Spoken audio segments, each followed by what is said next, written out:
avec... Hey! A lady, feminine, female, girl, skunk. In the spring, a young man's love lightly turns to thoughts of fancy. Keep your guard up, chérie. Hello, young lover, whoever you are. I am Pepe Le Pew. Everyone should have a hobby, don't you think? Mine is making love. You are a girl, I am a boy. We have all that in common, darling. May I call you darling? You may call me streetcar because of my desire for...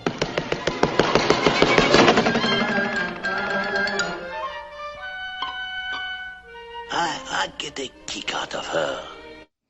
And welcome to Two Steps Ahead Podcast. Two Steps Ahead Podcast, highlighting the stuff that's been stepped in so you don't have to.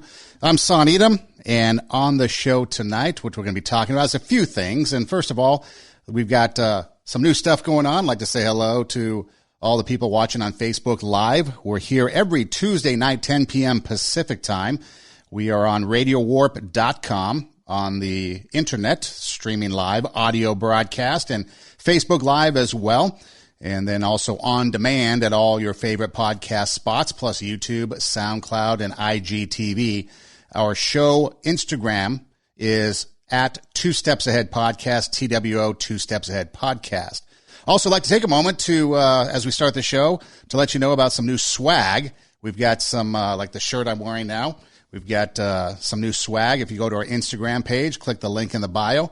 You can click on Swag Shop, and we've got some new merchandise there, from hats to T-shirts to drinkware to all kinds of cool things. So I want to get that out of the way and let you know about some exciting new stuff. We got the merchandise. We got the Facebook Live that we're going with. We've got On Demand. We'd like to thank all of our television networks and our affiliates for letting us be a part of their families up and down the coast of California, from Oceanside up to San Francisco. We really appreciate being a part of your family. Pasadena, Long Beach, thank you so much for letting us be a part of your family and on your airwaves. As we get into the show, Pepe Le Pew, there's we started out the show open with, is canceled. Another victim of the cancel culture. Why was he canceled? Well, apparently because he represents the rape culture. A skunk, an animated skunk, pursuing a cat who he thinks is a skunk, is now the face of rape culture. Not that we have things like Grand Theft Auto and other movies and other video games and other entities that are of violence and that are of a culture that could be deemed as not the best. But no, Pepe Le Pew and Speedy Gonzalez, because Speedy Gonzalez represents the stereotypical lethargic, drunken Mexican. At least that's according to the cancel culture, which I find interesting, because if you really look up the definition of lethargic or lethargy, as you know, watching the show, listening to the show, I like to have definitions, and definitions kind of put us on the same page as we move on with the conversation. And so it's lazy, sluggish, and slow. That's the actual definition of lethargic. So Speedy is apparently lethargic, and we have to cancel him. I don't know. It doesn't make sense. But it's not the first time. It's not the first time that, let's say in this case, Speedy Gonzalez was trying to be canceled. In 1999, he was canceled.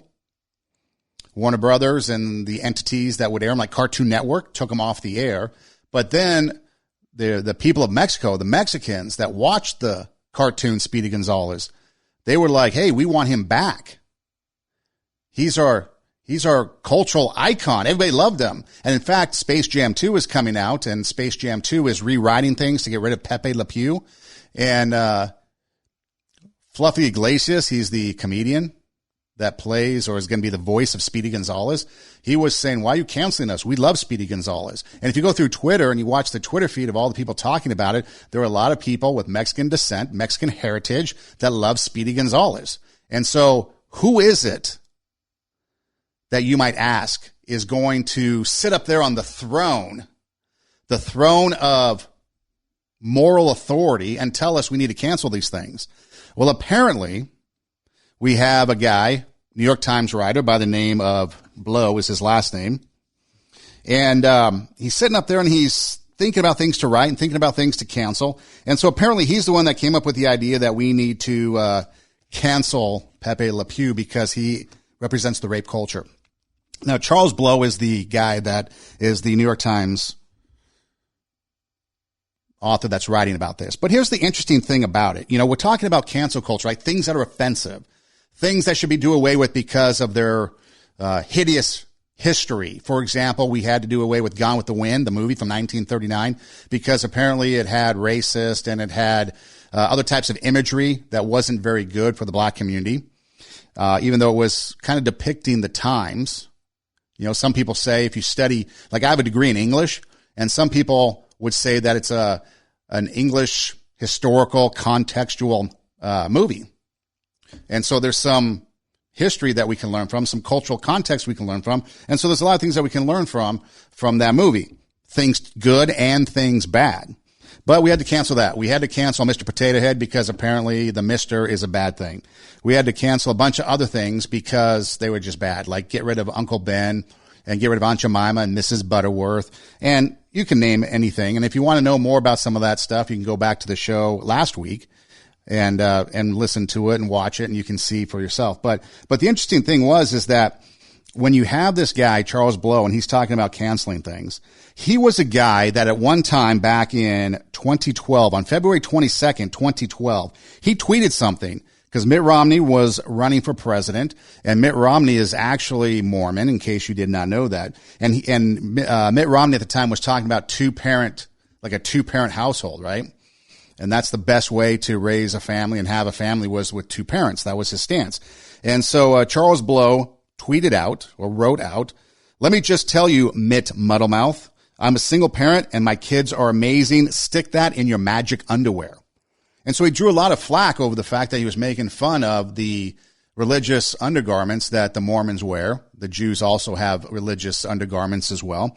And so he was making fun of the fact that, you know, Mitt Romney had religious underwear, religious undergarments, and that they were there for a reason. But he's making fun of it, calling it magic underwear. And so I find it interesting that somebody who got called out, and he had to apologize for it, which was a good thing.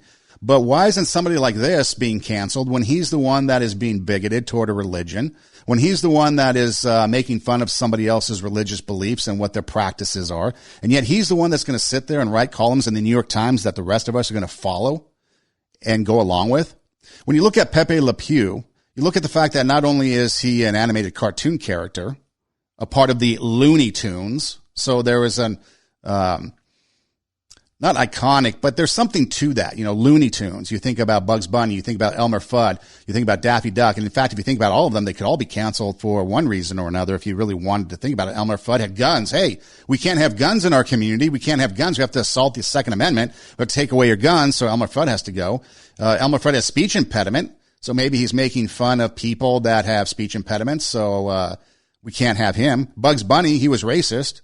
But he was transgendered because remember in Wayne's World when Bugs Bunny would dress up as the lady bunny or the girl bunny, and Wayne and Garth were talking about that. So I don't know if you can really cancel Bugs Bunny because there's some transgenderism with Bugs Bunny, and that's okay now because if we cancel Bugs Bunny, maybe we're transphobic. But you're dealing with a skunk, which is the irony of it, a smelly animal. And then you're dealing with the French connection there because Pepe Le Pew had its origins in French. It's the French accent. It's the French way of doing things as far as the skunk was portrayed. And so you'd have to look at all of Looney Tunes and you could see a bunch of characters that could be eliminated just based on Looney Tunes.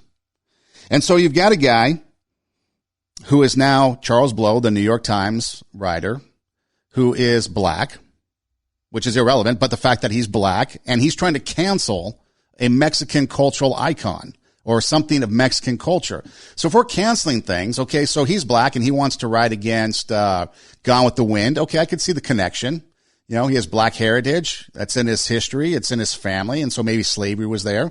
But how is somebody who is, because we're taught that like I'm white, in case you haven't noticed. I can't speak out against or speak out for other people of color because I haven't experienced that.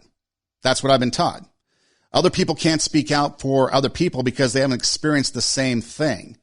If you're a man, you can't speak for a woman. If you're trans, you can't speak for a trans person because you don't know. If you're a woman, you can't speak for a trans woman because there is difference, even though we're supposed to be the same. But so how is it that a black guy is going to speak out against and try to cancel something that entire Mexican culture and people from Mexico and that Mexican heritage really love? And so back in 1999, when Warner Brothers and Cartoon Networks tried to cancel it, there was a big outrage by the people from Mexico and the Mexican heritage people. And so they brought it back in 2002. So now they're trying to cancel it again, and everybody's coming out and they're saying, no, we like Speedy Gonzalez. And so will Speedy Gonzalez go? I don't know. Pepe Le Pew, on the other hand, being written out of Space Jam 2. And so again, the cancel culture is taking firm roots inside of our country again today. So this week it's Pepe Le Pew and Speedy Gonzalez. But hey, what about some other things? I mentioned last week Coca-Cola. Remember when we did away with the Confederate statues because they were bad? And then we had to rename bases, military bases named after Confederate soldiers. We got rid of the Confederate flag. In fact, some states even went and they changed their flag because it had the Confederacy symbols in it. So we took that away. But what about Coca-Cola? I mentioned last week, Coca-Cola, the drink, was actually founded by John Pemberton, who was a colonel in the Confederate Army. He was a slave owner. And so if Coca-Cola has roots in slavery and roots in that Confederacy, shouldn't Coca-Cola be canceled? And then you start going and looking through all the different things. Think of the financial institution, J.P. Morgan and Chase. There were things there in their history and their roots. We heard a clip last week that was from a TikTok person, and they were saying that, people change. And so maybe the cancel culture needs to take a different look at things. And if something may have been offensive at one time, may have been deemed offensive, maybe because the culture was that way, maybe because things were a different way in America, and they apologized for it and moved on. Maybe then we need to move on as well. I think about things like Bill Cosby. I know that he's probably not the best example because he is a part of that rape culture. But remember Fat Albert? And Fat Albert was a cartoon that was based on his childhood. Remember Different Strokes? Different Strokes was the two black guys, Gary Coleman, and they were adopted by a white millionaire and brought in to the family. You can still watch it on TV at times. Has that not been canceled yet because you've got a white guy helping two young black kids? Can't young black kids get by on their own? See, that's what we start to get into. We start to get into this confusion in the cancel culture of what is good and what is bad. It becomes to the point where it's hypocrisy. It's my way or it's your way. Your thoughts, your opinions, they're okay, but mine aren't. My opinions are bad. My choices are bad. You take a look at the My Body, My Choice, for example. When it comes to the abortion issue, my body, my choice. Women have a choice because it's their body. But when it comes to masks and vaccinations, it's not my body, my choice. You must wear a mask and you must get a vaccine. And in fact, you have to have a vaccine passport if you want to go to New York and go to a sporting event, a concert, things like that. Okay. So why does one work for one and not for the other? We got to trust science, right? Trust science, except when it comes to biology, which we will get to in a little bit. Science dictates there's XY chromosomes, XX chromosomes, male, female. But no, there isn't. We can't trust science when it comes to that. Or what about believing all women? Remember when Kavanaugh was up for the Supreme Court nomination and we had to believe all women because the people that accused him of the sexual assaults and crimes that he supposedly committed. Alyssa Milano's there saying we have to believe all women. And then when it comes out against Governor Cuomo, now we haven't heard anything. When Tara Reid came out against Joe Biden, crickets. Or what about defunding the police? But then again, Alyssa Milano calls the police because apparently she was being assaulted by a squirrel, which turned out to be, I guess, a neighbor dressed in black with a BB gun, which turned into, oh no, the husband called. Well, you want to defund police and yet you're calling them. The hypocrisy that's there. So when we start getting into this cancel culture of canceling things, we start to get into the hypocrisy of things. And as we get into the hypocrisy of things, we start to find out that the whole thing starts to become ridiculous. Now, some of the things and accusations aren't, But the whole cancel culture thing is if you're offended by something, turn it off. I was scrolling through TikTok and someone had a video that said, good thing Pepe Le Pew was canceled because my son now has more time to go play Grand Theft Auto and burn up, I guess, prostitutes that he doesn't want to pay for and things like that. I've never played the game, but apparently there's a lot of violence in there, violence towards women. But are we still okay with that? I'm not sure. So when we get to the cancel culture, what is it that we're looking at? What is it that we're trying to do? I mean, I just read something before I came on, and they're looking at Dumbo and Peter Pan. You know, Disneyland's been closed for a while. And so they're looking at Dumbo and Peter Pan because of the stereotypes. I guess there's Indians. Wasn't there Indians they called them? Indians, Native Americans. And so now they're not, if you go to Disney Plus, which is, I guess, a TV thing, and you try to look under a kid's profile, you can't see some of these things. You have to have an adult profile. Because of the stereotypes. So what is it that we're trying to do with the cancel culture? I don't know. But it seems like every week there's something new. There's something new. In fact, this was something that we played last week that I thought was kind of entertaining and interesting. It was a guy going through a grocery store talking about all the items that have been canceled, such as Uncle Ben's, Aunt Jemima, Mrs. Butterworth, and the items that he picked up that he thought were still offensive while he was in the grocery store. Take a listen. We got rid of Aunt Jemima, we got rid of Uncle Ben's, but I am wildly triggered by the brands and the photos that I see in this grocery store. Using a polar bear to sell your ice cream, Klondike? Did you know polar bears were extinct? No thank you. Canceled. Paw Patrol mac and cheese. Listen, defund the police, defund Paw Patrol. V8, you know what kind of emissions an engine like that puts out into the environment? I drive a Prius, and that is canceled. Okay, I don't exactly know who this guy is, but I don't like his look at all. I don't like anything that this guy stands for. Canceled. White rice, brown rice. Why they gotta be separated? Think about it. Canceled. Uncle Ben's? Absolutely offended by that. Listen, do I know any minorities myself?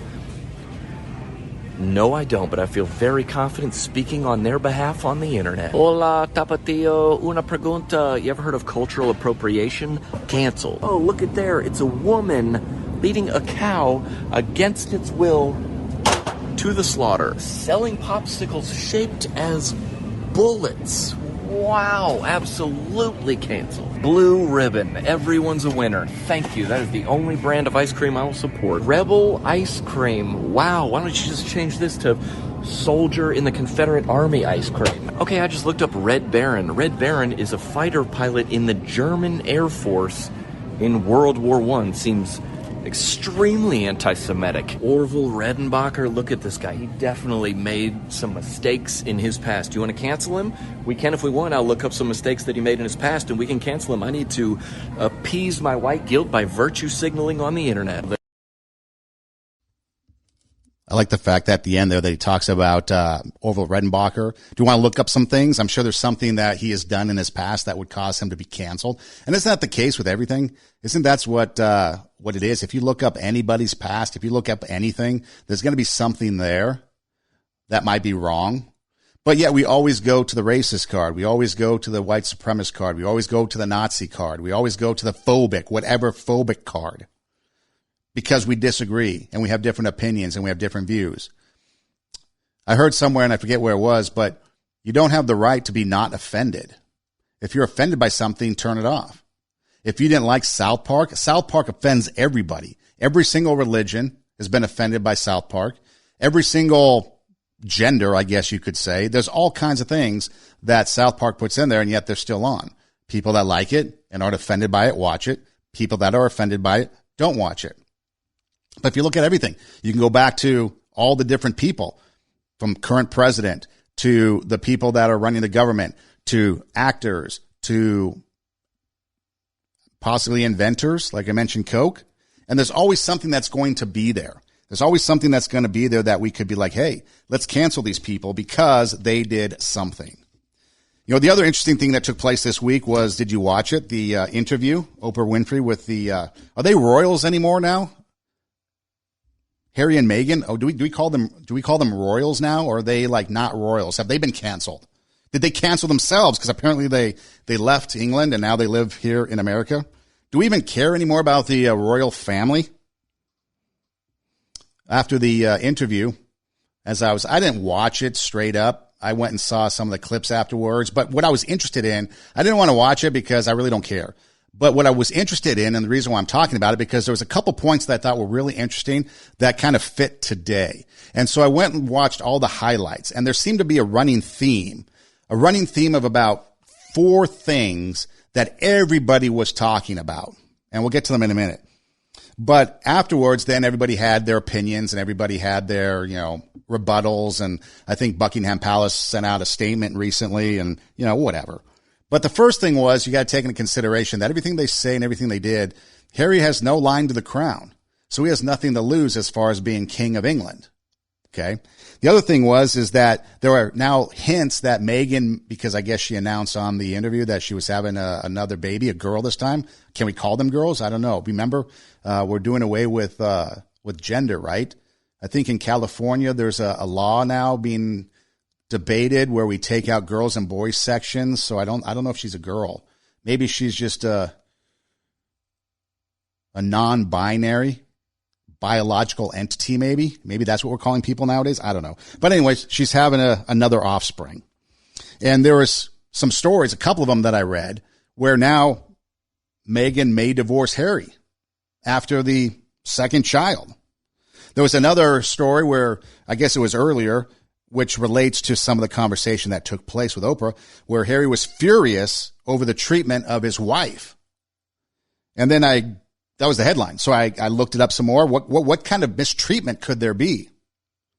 Well, the mistreatment was that the longtime dresser of the Queen dragged her feet over the tiara for the wedding day that Meghan wanted to wear on her wedding day. So apparently we have Tiara Gate now.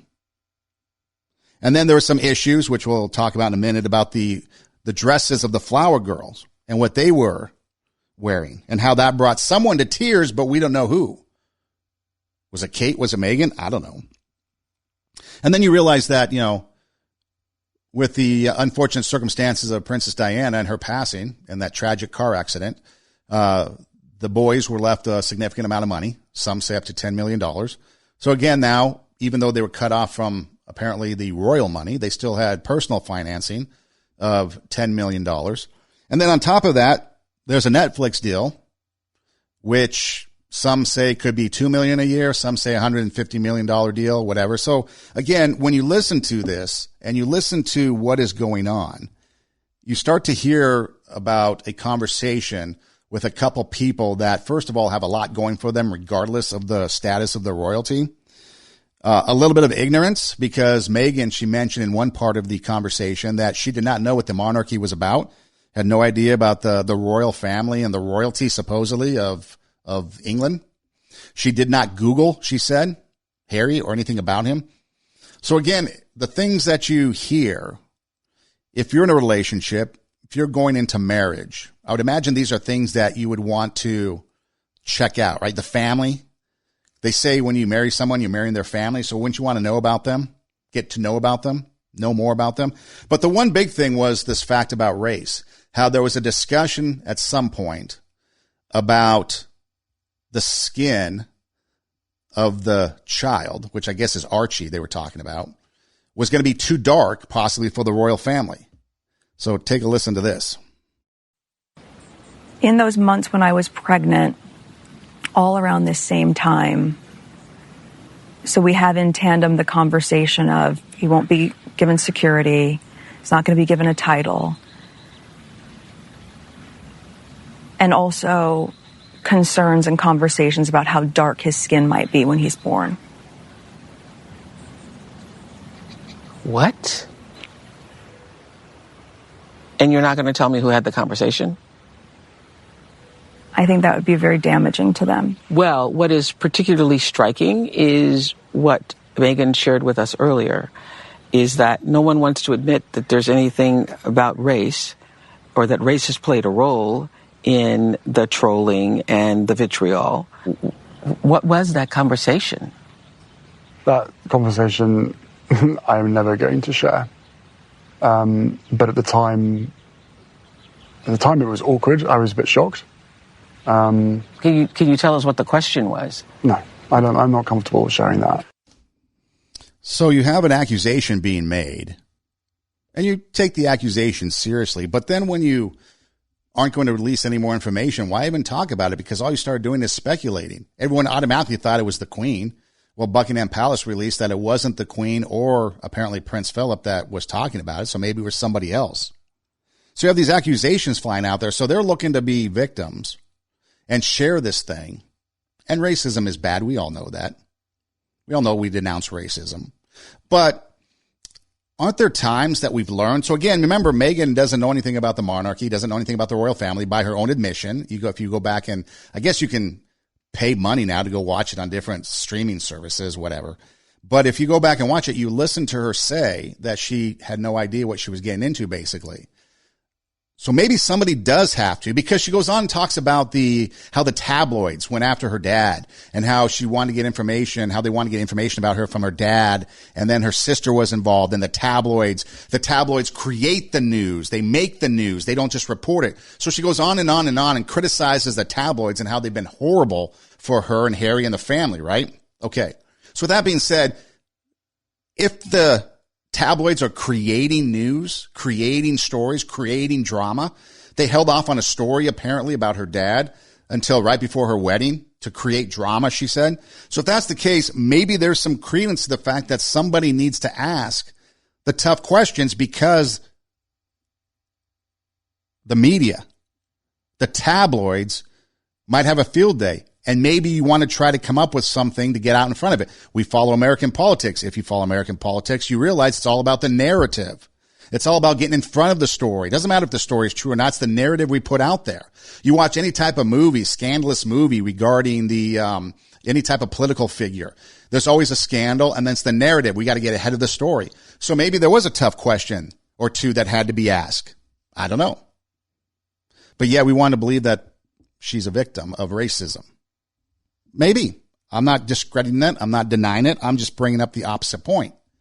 And then Oprah was all aghast by it, which I found kind of hilarious. But again, how are you dropping accusations without proof? We want to cancel Pepe Le Pew because he's a rape culture, because he's kissing a cat and we'll let the cat go away. Well, yeah, we condemn rape. We condemn the rape culture. But is Pepe Le Pew really, of all the things we want to cancel in the rape culture, that? Maybe we should start with the people and the names of Epstein Island, Lolita Express. Maybe we should start there. Just saying. So Meghan didn't know about these customs. She didn't know about what her husband or love interest was at the time. I don't even think we can use husband anymore. I think Nancy Pelosi canceled all that, didn't she? Was she there in Congress saying we can't use he, she, husband, wife, and all that? It just gets too confusing. But it also sounds like there's a bit of entitlement there on the part of Meghan, because they talk about a lot of different things, and it seems like Meghan didn't really get what she wanted to when it comes to some of the things that she was hoping for maybe in the royal family. Okay? Here's another cut. Take a listen to this and see what you think. If you want to be a part of the show, you can. If you have comments about it, if you saw it, you want to talk about it, 626-676-8972 is the number. 626-676-8972 is the number. Let me know what you thought about the interview if you actually watched it. I remember so often people within the firm would say, well, you can't do this because it'll look like that. You can't. So even, can I go and have lunch with my friends? No, you're oversaturated. You're everywhere. And I said, I've left the house twice in 4 months. I'm everywhere, but I am nowhere. And from that standpoint, I continued to say to people, I know there's an obsession with how things look, but has anyone talked about how it feels? Because right now, I could not feel lonelier. Okay, feelings do matter, but again, are you dealing with the responsibility of being a part of the monarchy, the royal family? It can't be all about feelings. Do you think Queen Elizabeth, all these years, only concerned herself with feelings? Or was she doing the duty of being queen? Princess Diaries taught us that. You see the movie? We had to give up some things, or the character did, to become royalty to take over for the queen, right? So maybe there's a little bit there about responsibility versus personal feelings. And maybe sometimes when you have the responsibility of being a part of the royal family, which is different from all of us common people, maybe feelings get set aside a little bit more. But she's not from that. She's an American. She's not used to the royal family and all the tradition that goes on and the properness of it all that goes on. Maybe she didn't feel like she was as important as Kate. Can Kate be queen? I don't know. I didn't really research it, but maybe she becomes queen. I don't know. And so you have and that's a lot of us. A lot of us, we sit there and we want to try to shirk our responsibility because we don't like it, and we replace it with our feelings. Instead, we got to put our feelings away and take on a responsibility. And that's what happens to a lot of people, is our feelings get hurt. In the cancel culture, our feelings get hurt, and therefore we must do away with the things that hurt our feelings. Well, what about your responsibility? What about your responsibility to be somebody that has to go and do all the other stuff? Because I'm sure if we looked in your life, my life, anybody's life, there's going to be things in there that we didn't do, shirking responsibility, things like that. But yet we want to blame somebody else. And that's what happens. We get in the blame game. And the blame game takes over. And it's everybody else's fault. It's everybody else's fault that I'm offended. It's everybody else's fault that I'm in this way. It's everybody else's fault that, I can't go to lunch with my friends. It's not my fault, or it's not my responsibility to because again, the tabloids are out there creating all kinds of news, making the news, not reporting what's going on, but making it. And so maybe you have to kind of be restrictive in the things that you do as a part of the royal family. Or maybe you have to be restrictive in some of the things you do based on your responsibility. If you're a teacher, I don't think you're going to go out and post, I hope you wouldn't go out and post, drunken pictures and video on social media every Friday night. Because I think all the parents of your kids would sit there and be like, wait a minute, what's my teacher of my kid doing drunk every weekend? Should be home grading papers or something, right? Planning lessons. I don't know. And so you start to shirk your responsibility and you start to become feelings oriented. And now that creates a whole different thing. So yeah, you could be offended that you were mistreated. You could be offended that you were snubbed. You could be offended by all these things. But what is it that you're really being offended by? What is it that you're really being snubbed by? Because you don't have it your way? Because not everybody is catering to you? Because not everybody is kowtowing to you, which is the American way, right? The narcissism in us all. Us first, me first, and if I don't get my way, I'm going to be offended. And so we start dealing with this. And then this ridiculous thing, which I still don't understand, but who made who cry? Did Kate make Meghan cry over flower girl dresses? Did Meghan make Kate cry? Apparently, for some reason, on all the recaps, this particular quote was a big one. You say the narrative with Kate, it didn't happen. So specifically, did you make Kate cry? No. So where did that come from? Was there a situation where she might have cried or she could have cried? No, the reverse happened.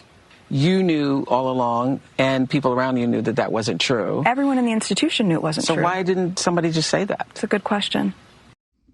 It's a good question. We don't know why. But why is it important who made who cry? I don't understand that. I still don't get that. You have Tiara Gate over the wedding. You have someone making somebody cry. You would think that in the end, so in the end, we'll get in this story of a woe is me type of thing, okay?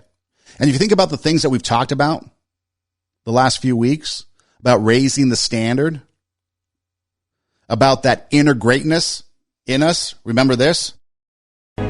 You have greatness within you. You have the ability to do more than you can ever begin to imagine. See, I believe that anybody through observation and practice can perform at the level of excellence. But when you're pursuing your greatness, this is worth writing down. You don't know what your limits are, and you act like you don't have any. So I say to you, you have something special. You have greatness within you. You have greatness within you. And that's the thing. Imagine what they could have done in their position there if they've just found that greatness in them. Now, obviously, I'm not there. I'm not in their situation. I'm not in their shoes. But there's greatness in them if they make it about somebody else, raising the standard. Because after the queen goes, she's 94 years old. I don't think the royal family is going to be the same. I don't think the power of the monarchy is going to be the same, because I think there's just too much scandal involved after that. And so could you imagine people in that position being able to raise the standard, raise the bar, inspire others to do greatness, to go above and beyond, instead of ending up breaking away because of your feelings? And I get it. It's legit, but you're breaking away and then you go on Oprah. So you have millionaires talking with a billionaire in a posh estate about how woe is us. And we live in a society where the economy has been in the crapper for about a year now. People have lost their jobs. People have lost their savings. People have been out of work. People have been sick. People have lost loved ones because of the virus. We got people that are trying to get the vaccine but can't get it because of the rollout issues. We've got all kinds of real world things going on. We've got here in Los Angeles, for example, we've got a lot of homeless people. We've got a lot of people that are out on the streets with mental health issues. We got a lot of things going on in this world. And the last thing we need to be doing is getting wrapped up into the woe is me attitude of millionaires talking to billionaires at some posh estate in Santa Barbara or wherever they were. I just find that kind of disgraceful, distasteful, really, because they could take their influence. They could take their 10 million inheritance. They could take their 2 to 150 million Netflix stuff. They could take their platform of Netflix. And instead of worrying about all this social justice stuff and woe is me stuff and talking about it, putting it into action. You know, we've had people, politicians here in Los Angeles. I've been here the better part of 100 years, practically, it seems like, because you age quicker in LA than you do probably in other parts. Maybe New York is the same. But you sit there and you watch this homeless population continue to grow, and you have all these people sitting there and saying, yeah, we're homeless advocates. We're going to do this. We're going to do that. We're going to feed the poor. We don't do anything, and it gets worse. You can drive down any freeway or drive under any freeway overpass, and there's all kinds of homeless people there. And why is that? Is it because of them? Well, maybe some of them. It's self-induced. And that's the thing we have to remember. A lot of times, some of the things that we do is self-induced. We have to take responsibility for the actions that we do. So it's a self-induced thing. And for others, it's not. For others, rent goes up. Rent goes up. Rent goes up. But the pay doesn't go up. Our pay doesn't go up to match the rent. And pretty soon, even though we're able-bodied, even though we have 1, maybe 2 jobs, we can't afford the rent anymore because those jobs don't pay. That matches the rent. And inflation and things like that. And so we have to realize that sometimes it's self-induced, but other times we can sit there and we can make a difference if we take the focus off of us and start looking at the world around us. And that's what they could have done with their influence. They might have seemed irrelevant, but they were part of the royal family. You know, there's another clip I was going to play, but I want to move on, where Harry talks about being trapped. He's being trapped. Well, if that's the case, then why don't you do something to invest your time and energies into something? Because what's being trapped? You were able to get away. And when were you able to get away? Whenever you wanted to, apparently. It didn't seem like they were stuck there forever because they got out. It's not like other places where they're stuck there forever and that's just it. They were able to get out. They were able to do their own thing. They were able to move back to America. And now Meghan Markle can be a Netflix star. The other big trending thing this week was this thing called Super Straight. Have you heard of it? So apparently Super Straight is a new form of sexuality. And let me see here if I got the right clip. So here is Super Straight. Yo guys, I made a new sexuality now, actually. It's called Super Straight, okay? Since straight people, or straight men as myself, I get called transphobic because I wouldn't date a trans woman. You know, they're like, would you date a trans woman? I'm like, no, why? That's a female. No, like, that's not a real woman to me. Like, I want a real woman. No, you're just transphobic. So now, I'm super straight. I only date the opposite gender, women, that are born women. So you can't say I'm transphobic now because that's just my sexuality, you know? So apparently this has irated the LGBT community. The fact that some guy came out and said he was super straight. So apparently you have this whole transphobic thing now going. And so if you don't have an attraction to somebody who is trans, which means they change from one gender to the next, then you're phobic of them. You're racist, you're a Nazi, the whole thing. We know. Okay. So I was trying to figure this out because it's hard for me to figure out. I can't keep up. It's just crazy. Okay. So first off, you had the relationships between a man and a woman. Then you have the gay community, which is same-sex attraction. But again, we're doing away with genders, right? We have to be gender-neutral, non-binary biological entities. So again, I'm probably offending somebody by even mentioning the fact that we are dealing with genders. So you have male-female, you have male-male, female-female, and then you have trans, which is you were a man, now you're a woman, or you're a woman, now you're a man, and then there's a bunch of other stuff. And again, if you don't support any of this, if you're not attracted to them, if you don't want to fall in love and marry them, then you're phobic, transphobic, you're racist, Nazi, the whole thing. And it gets back to, again, the fact that why is it that we have to accept your views, but you can't accept my views? Because I'm not attracted to somebody that's trans, I'm transphobic. Well, if you're not attracted to somebody who is not gay, are you straight phobic? Heterophobic? I don't know. And so the other thing, too, is why are people always looking for ways to legitimize what they're doing?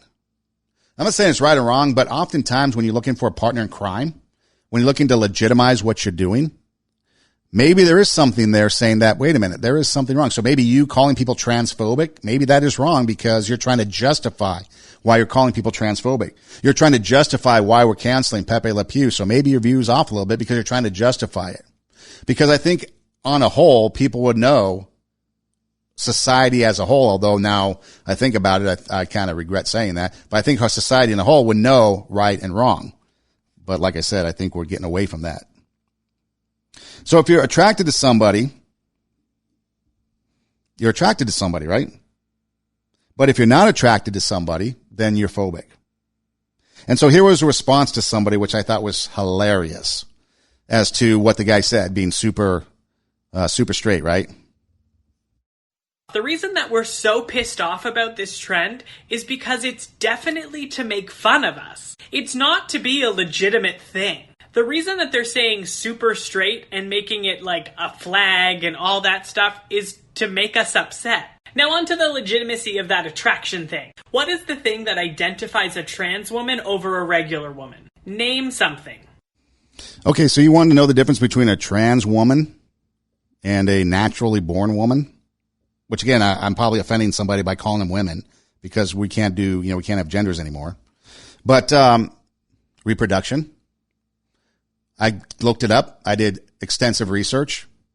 And a trans woman, a woman who identifies and maybe had some enhancements, surgical enhancements to become a woman, don't have a uterus. You can't naturally give birth.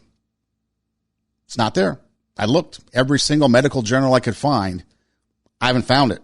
So if you know of somebody, let me know. So there's one difference right there. So there are differences. But then again, why are you so offended by it? If you are somebody that wants to be trans, that's your choice. You can do it. If you're somebody that isn't attracted to them, that's fine. Okay, what about people that aren't attracted to people of a certain height? What about people that aren't attracted to people of a certain skin color? What about people that are? Oh my gosh, the scandal. How often is it that black people and white people intermarrying? That's horrible. Have you ever talked to some people in that community and then their kid is a combination of black and white, like Meghan Markle? And some of the comments that we've heard? You can't do that. A black guy can't marry a white woman. I don't know if a white guy can marry a black woman. Maybe that's okay because of our history. I don't know. But so there again, if you're trans and I don't like you, I'm transphobic. But if a black guy marries a white woman, that's horrible by a lot of people's standards. It's not racism. It's just bad. You can't do that. Or people look down upon it. People get uncomfortable about it. I find that odd. It's people liking people. So there's a preference. So if a white woman has a preference towards somebody of color, isn't that okay? If somebody is a blonde, because gentlemen prefer blondes, wait, we have to get rid of that movie now because that is hairphobic. We can't have gentlemen preferring blondes because that discriminates against everybody else. What about bald people? What if I don't have hair? What if people don't like bald people? You're discriminating against the follically challenged. Am I out? What about personalities? What if somebody's like, you like somebody that's fun, or you like somebody that's stoic, or you like somebody that is witty or whatever, but you don't like somebody who is loudmouth, big personality. You like somebody quiet and shy. So now what, are you personality phobic? So why does it come down just to biology? What's this obsession with biology and gender? We've got this bill passing in California. We can't have a boys and girls section in the department stores. Hey, where's the girls' clothing? Well, now there's just clothing. You can't have gender at birth. You have multiple genders as far as people that identify as something. So again, we're back to the original thing. What are we calling everybody? I don't know. Gender neutral, non-binary, biological entities. Maybe that's it. There's somebody that I came across, Blaire White. I think from what I've been able to gather, she is transgendered. She is male to female. Good looking gal. You would never know. And it was kind of interesting because she has a clip here that I want to play. And then I'll explain some of the things that she's talking about because it is kind of hilarious. So here's somebody that is a trans woman. Offended you if you are offended by me saying woman. But trans woman, was a guy, is now female, looks and acts and sounds like female. And you would never know the difference if you saw her. But this was her comment about things. And then I'll explain why I played it. So I think what makes this troll so effective is that it has really lured people into reacting to it as if it's real, and now it kind of is. And the fact that people are upset over this new sexuality being created is a little hypocritical coming from the folks who created abrosexual, demisexual, gerontosexual, gynosexual, intrasexual, calosexual, multisexual, pomosexual, sapiosexual, and literally hundreds more. I am not exaggerating. There are hundreds. And even though super straight is a joke, the irony is that is a lot more valid than a lot of those I just listed. Actually, all of them. Y'all are releasing new sexualities more than I even release videos. It's your full-time job. But you freak out when someone else does it, make it make sense. It's obviously completely valid to exclude trans people from your dating pool if you're not attracted to them, and anyone who says otherwise is honestly kind of rapey. The fact that people equate it to hatred automatically kind of makes me hate them. So she hates people that hates people that hates people who doesn't like people, or something like that. No, but I like what she says because it's true. It's like if you have a preference, that's your preference. Like who you want to like. So she mentions some things, okay? Abrosexual. I've never heard things. In fact, I found a list of 46. I tried to write down what she said and clarify what they are. She said hundreds, but there's 46 according to one website. That was legitimate, legitimately recognized. But like she said, people are just sitting there making stuff up. Okay, so abrosexual is a sexuality in flux. That was the definition. I guess you could be whatever you want. Okay, domosexual or domisexual, you're turned on by music. Gynosexual, you're attracted to women for obvious reasons. Gyrosexual, you're turned on by green things. So I guess the Hulk, Shrek, the Jolly Green Giant. They're your turn-ons. They're your bows. Bay. Bay is green. I wonder if you're turned on to gangrene. Don't know. Intersexual, I guess, is a traditional male to female relationship. Multisexual, you're attracted to two or more sexes or genders. Again, the confusion comes in there because, again, there's two or more genders, two or more sexes. Not really sure what that is. So maybe you're attracted to a female and a trans woman. Maybe that's it. I don't know. But then a woman is a woman. So if you're a trans woman, you are a woman. And if you're a woman, you're a woman. So again, I don't see where the two are coming from. There's more. I don't know. So again, we go back to, we are just all gender neutral, non-binary biological entities. Sapiosexual, turned on by intelligence. People that are turned on by intelligence. Just saying, 3 master's degrees. Pretty smart. Just saying. For all you sapiosexual people out there, look this way. Then you've got demisexual. You are only attracted to somebody after you've been emotionally bonded with them. So those are just some of the things that she mentioned that I was able to kind of write down and find. And then the final one, which I came across, which was kind of remotely entertaining, was pansexual. You reject sexual sexual labels. So you don't have, so you're not nothing. So as you get into it, you start to realize that there's all these crazy things out there. But what does it come down to? It comes down to the fact that there's people out there that will get offended over everything. There's people that just want you to completely sit there and accept their ideology and what they want. And if you don't, then they're going to label you something. You've got an attraction towards something. But if it's opposite of what they want, then it's problematic for you.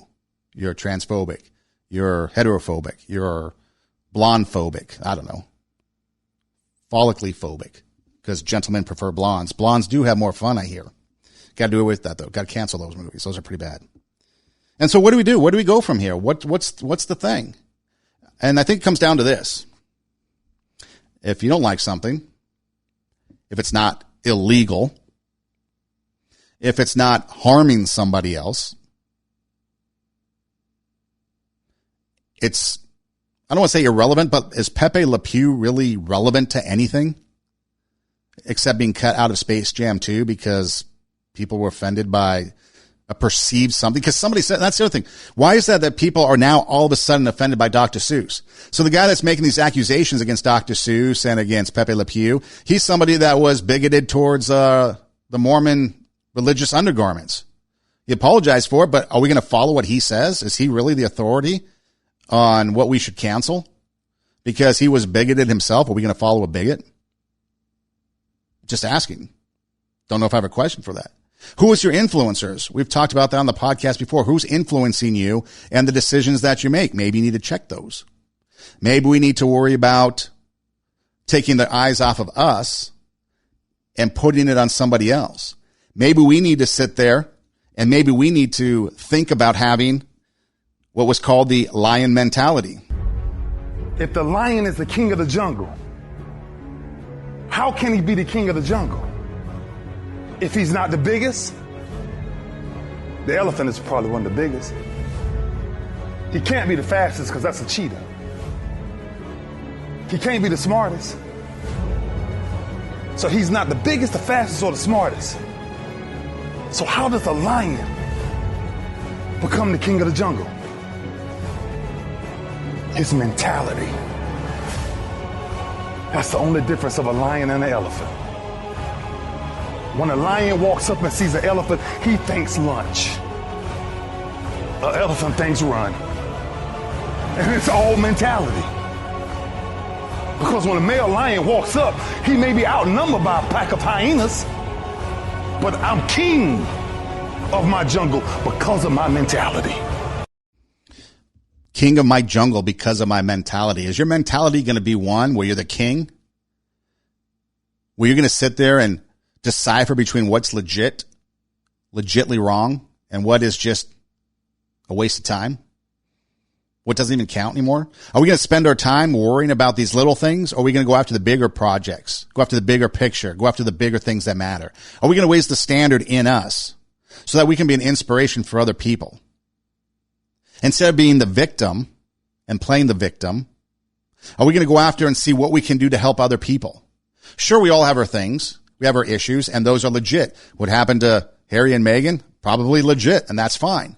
But again, when you take it into the context of you've got millionaires interviewing by billionaires in a posh estate in Santa Barbara or wherever, is that really something that we're going to sit there and go, woe is you? When I've lost my job, when I've had someone in the family die because of COVID or because of other reasons, when I've been out of work for a year, when I've had this, this, and this? Or am I going to rise above that and be like, you know what, these things happen, but how can I turn it? How can I turn a negative into a positive? How can I turn what is bad into something good? How can I change the narrative into something that's positive for myself, Because that's what people will tell you. People will tell you if you go into a self-help, or if you go in, not self-help, but like a support group, or if you talk to people that are self-help type people, they always tell you got to change your attitude, change your mentality. Take what was bad and put it to something positive. Take what you went through. Go through the process. We talked about the grieving process, the healing process. You go through that. And then what? You go after it. You go after it not because of who you are, but because of who you want to be, because of what you want to be, because of the influence you want to have on others, because of what you want to do. And that's what we got to do. We got to take our mindset off of these little things, these things that are considered social issues that maybe are important, but maybe they're not the most important thing. Because on social media, that's all we talk about.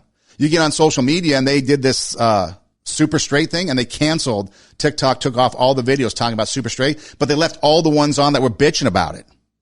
So are you going to sit there and you're going to bitch about the fact that there's a super straight thing? Or are you going to get out there and live your life? Are you going to sit there and be offended because somebody says they're super straight and isn't attracted to trans people? But then you're going to sit there and criticize people who don't believe you or don't believe what your ideology says. And so by comparison, you're going to be a hypocrite. You need to accept me for who I am, but I'm not going to accept you for who you are. Is that your inner greatness? Is that your lion mentality, or is that playing victim? Are you the pack of hyenas that gets devoured by the lion that comes into your world? Or are you the lion that rises above it? The lion that rises above it and attacks the pack of hyenas? What is it? What are you going to be? That's up to you. That's the question that you have to answer. But I know for me is I'd rather rise above it. I'd rather go after the things that are going to make me raise the standard. That's going to bring out my inner greatness. I'm going to take my passion. I'm going to make it happen. I'm going to let myself be great. There might be a fight in there.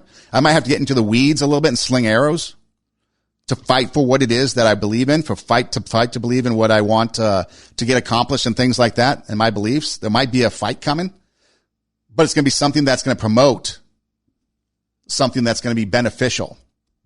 And I'm not going to be victimized. I'm not going to cry and whine and be a victim over things. I'm going to rise up above that and I'm going to go after it. And I'm going to try to do whatever I can to not only elevate myself, but elevate the people around me and help them try to elevate themselves and elevate the people around them and so on and so on. And pretty soon as a society, we've elevated ourselves and hopefully we're raising the standard. We're being an inspiration. The greatness is coming out. We can move forward and create great things.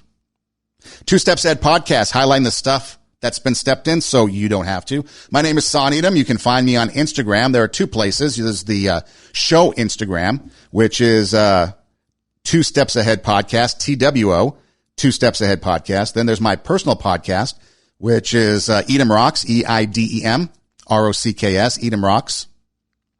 And that's on Instagram.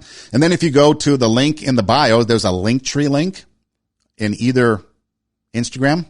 Click on it, and it brings up some options. There's the swag shop. Got new swag. Got some shirts, hats. We've got drinkware. We've got some cool things. Got dog bandanas. Hey, how cool is that? So a lot of cool things there. So check that out.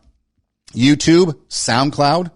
You follow us there. You click and subscribe. Then you never miss an episode. And then there's also Instagram television on 2 Steps Ahead podcast that has it. And then if you just Google search 2 Steps Ahead podcast, TWO, we pop up. And then anywhere that you listen to podcasts, Spotify, Pandora, Apple, Google Podcasts, your favorite podcast platform, you can just search and the podcast is there. I'd like to thank you for being with us. I'd like to thank you for being a part of the show. We'd like to thank you for your support. We really appreciate it. We are here on RadioWarp.com live every Tuesday night, 10 p.m. Pacific time. Do tell a friend. You can also hear replays of the show Mondays and Wednesdays on RadioWarp.com, 11 a.m. and 8 p.m. Pacific time. And then you can also take the app and download the app. Just go to your app store, search Radio Warp app, and the Radio Warp app pops up. You can download it and you can take us on the go. And Radio Warp has all kinds of cool music and other podcasts and things that go on during the week, as well as the 2 Steps Ahead podcast. So we are, again, 2 Steps Ahead podcast, highlighting the stuff that's been stepped in so you don't have to. Take your passion, make it happen, let yourself be great, and be kind. We'll see you next time.